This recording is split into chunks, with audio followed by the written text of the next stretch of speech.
এই ভিডিওটা দেখার পর হয়তো আপনারা আর দোকান থেকে গাঠিয়া কিনে খাবেন না।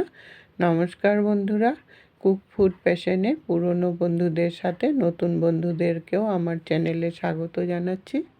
আজ আমি খুব সহজ পদ্ধতিতে দোকানের মতো গাঠিয়ার একটা রেসিপি নিয়ে আসছি।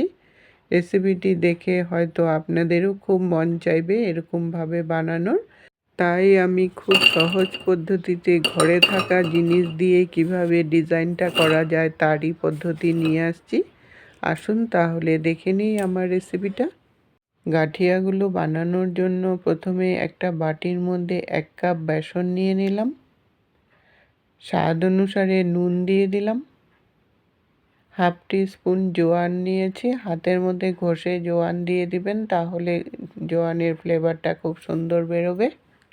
আর 1/4 টিস্পুন বেকিং সোডা দিয়ে দিলাম। বেকিং সোডাটা দিলে গাঠিয়াগুলো খাস্তা হবে আর একদম মুচমুচে হবে। আর 3 টেবিল চামচ রিফাইন্ড অয়েল দিয়ে দিলাম। এই রিফাইন্ড অয়েলের জায়গায় আপনারা ঘিও দিতে পারেন। এখন সব উপকরণ ভালো করে মেখে নেব। মেখে নিয়ে তারপর যখন একটু জমাট বেঁধে গেল তখন উষ্ণ উষ্ণ গরম জল দিয়ে এটাকে মেখে নেব। অল্প অল্প করে জল দেব আর মাখতে থাকবো। একবারে বেশি জল দিবেন না, তাহলে মাখাটা কিন্তু একদমই নরম হয়ে যাবে। একদম নরম হলে হবে না, একটু টাইট একটু পাতলা এরকম ধরনের মাখাটা হতে লাগবে। হাতের মধ্যে দেখবেন লেগে লেগে যাবে, তাহলে বুঝবেন যে মাখাটা হয়েছে। যখন দেখবেন হাতের মধ্যে লেগে লেগে যাচ্ছে তখন এই সময় আরও 1 চামচ তেল দিয়ে দিবেন, তাহলে আর হাতের লেগে যাবে না, হাতের থেকে উঠে আসবে।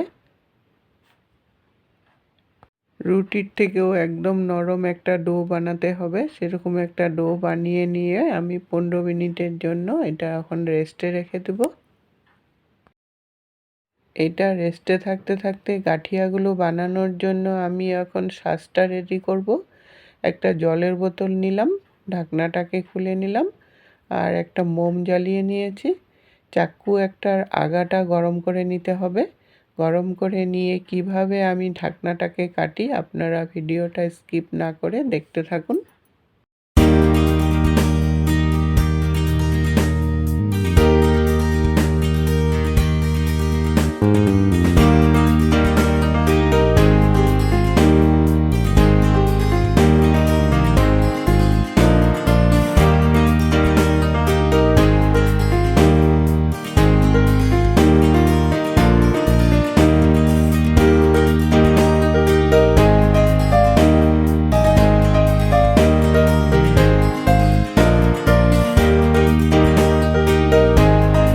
ডিজাইনটা আমার হয়ে গেল। এখন আমি বোতলটাকে রেডি করব। বোতলের ভিতর 1 চামচ রিফাইন্ড অয়েল দিয়ে দিলাম। রিফাইন্ড অয়েলটা দিয়ে বোতলটার গায়ে ভালো করে মাখিয়ে নিতে হবে, তাহলে আর বেসনের ব্যাটারটা লেগে লেগে থাকবে না, সুন্দর করে উঠে আসবে। তেলটা পুরো বোতলের গায়ের মধ্যে সুন্দর করে মাখিয়ে রেডি করে রাখলাম। এখন আমি বেসনটাকে রেডি করব। বেসনটা 10 মিনিট পরে সুন্দর সেট হয়ে গেছে। এখন আর একটু মেখে নিয়ে তারপর লম্বা লম্বা করে বানাতে হবে। বানিয়ে নিয়ে বোতলটার মধ্যে ভরে দিতে হবে। এরকম ছোট ছোট লম্বা লম্বা করে বানিয়ে নিয়ে বোতলটা পুরো ভরে দিতে হবে। যতটুক বেসন মাখা হয়েছে অতটুক পুরো বোতলটার মধ্যে ভরে নিতে হবে, তাহলে রেসিপিটা বানাতে সুবিধা হবে। রেসিপিটা যদি আপনাদের কাছে একটু হলেও ভালো লাগে তাহলে লাইক দিয়ে সবার সাথে শেয়ার করে দিবেন, আর আমার চ্যানেলটাকে সাবস্ক্রাইব করে বেল আইকনে প্রেস করে অল অপশনে ক্লিক করে রাখবেন, তাহলে আমার পাশে থাকতে পারবেন। পুরোটা বেসন মাখা বোতলের মধ্যে ভরে নিলাম। তারপর মুখটার মধ্যেও কিন্তু একটু তেল লাগিয়ে নেবেন, তাহলে ডিজাইনটা সুন্দর করে বেরিয়ে আসবে। তেল লাগিয়ে নিয়ে মুখটা বন্ধ করে দিলাম। এখন আমি কড়াই বসিয়ে বেশ কিছুটা পরিমাণে রিফাইন্ড অয়েল দিয়ে দিলাম।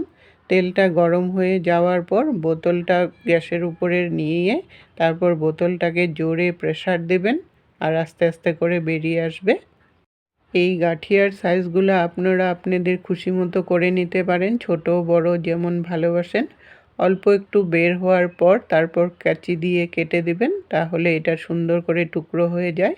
আমি ছোট ছোট করে সাইজ বানাচ্ছি, আপনারা ইচ্ছা করলে বড় সাইজও বানাতে পারেন। একটু যখন বেরোবে তখন কেচিটা দিয়ে কেটে দিবেন, তাহলে এটা সুন্দর করে পড়ে যায়। আর যদি কেচিতে লেগে থাকে তাহলে একটু তেল মেখে নেবেন, তাহলে আর কেচিতে লাগবে না। এইভাবে করে গাঠিয়াগুলো ভেজে নেব। এইগুলো ভাজার সময় মিডিয়াম আঁচে রেখেই ভাজবেন, না হলে ভিতর থেকে হবে না, উপরটা পুড়ে যাবে। আর ভিতর থেকে খাস্তা হলে খেতেও কিন্তু খুব ভালো লাগবে। সব দিয়ে তারপর একদিক হয়ে যাওয়ার পর উল্টাবেন, না হলে কড়াইতে লেগে যাবে। উল্টিয়ে পাল্টিয়ে হালকা ব্রাউন কালার যতক্ষণ না হয়ে যায় ততক্ষণ পর্যন্ত এগুলোকে ভাজতে হবে। ভাজতে ভাজতে দেখবেন একটা সুন্দর লাল লাল কালার চলে আসবে, তখনই বুঝবেন যে ভাজাটা হয়ে গেছে। ভাজাটা আমার হয়ে গেছে, এখন আমি নামিয়ে নিলাম। এইভাবে করে বাকি গাঠিয়াগুলোও ভেজে নামিয়ে নিতে হবে। সবগুলো গাঠিয়া ভেজে নামিয়ে নিলাম। দেখুন গাঠিয়াগুলো কতটা সুন্দর হয়েছে, একদম ক্রিস্পি হয়েছে। আমার এই গাঠিয়া রেসিপিটা আপনাদের কেমন লাগলো বন্ধুরা, কমেন্ট করে জানাবেন। এতক্ষণ সঙ্গে থাকার জন্য আপনাদেরকে অসংখ্য ধন্যবাদ বন্ধুরা। আবার দেখা হবে নতুন রেসিপির সাথে।